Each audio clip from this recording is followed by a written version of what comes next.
Is Marjorie Greene going to be in the White House sooner rather than later? Well, apparently she's been in talks with Donald Trump. That is according to not only sources that know Donald Trump, but also her herself.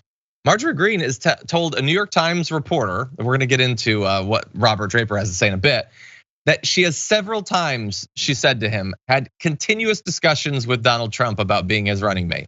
So this is apparently a thing that Donald Trump continually brings up when talking to Marjorie Greene, which is apparently something he does pretty often. Now she says she would be honored to serve, but added that the GOP establishment would not want it.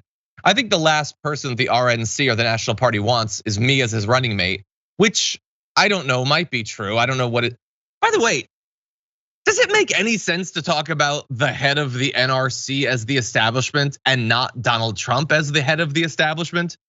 They're all taking it as a given that he will be president. He's the one that chooses all of their candidates. But like Mitch McConnell's the establishment, at what point does it, like he's a relic, I get it, but why is he the establishment and not the guy who has all the power? Again, it's all just marketing. But anyway, the important part is that she is saying they're talking about it. And from my point of view, that would be the best possible way to completely denigrate the idea of the White House or the presidency. It's the most disgusting possible outcome. And so at this point, I don't see how any other outcome could be possible. But Dan, what do you think? Is this a step too far?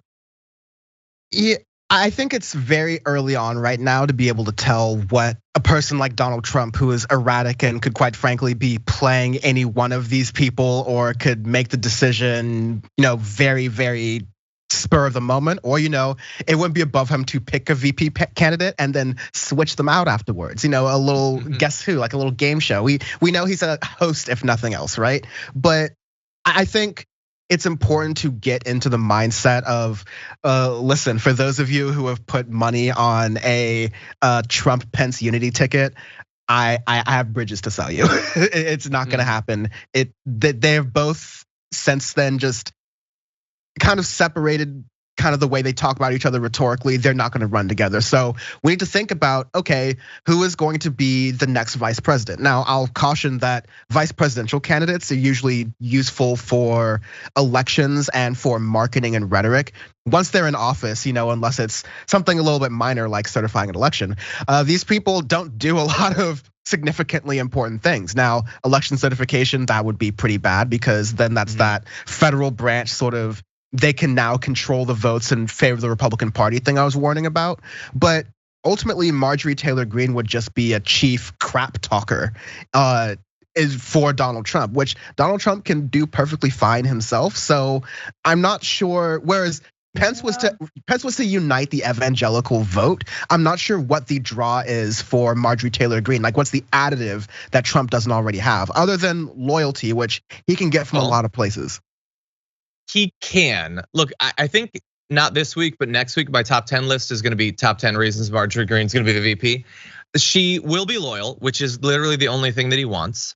It allows him to say, hey, I'm gonna have a female vice president, while doing as much as possible to denigrate the idea that women are just as capable of serving as anyone else, because he's purposefully choosing literally the stupidest person he could think of.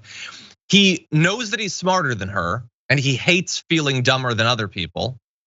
She will do literally nothing. She won't challenge him. She won't try to stop him from accomplishing his agenda, as Mike Pence might have occasionally done. She will just go along with everything. I think it's like a slam dunk.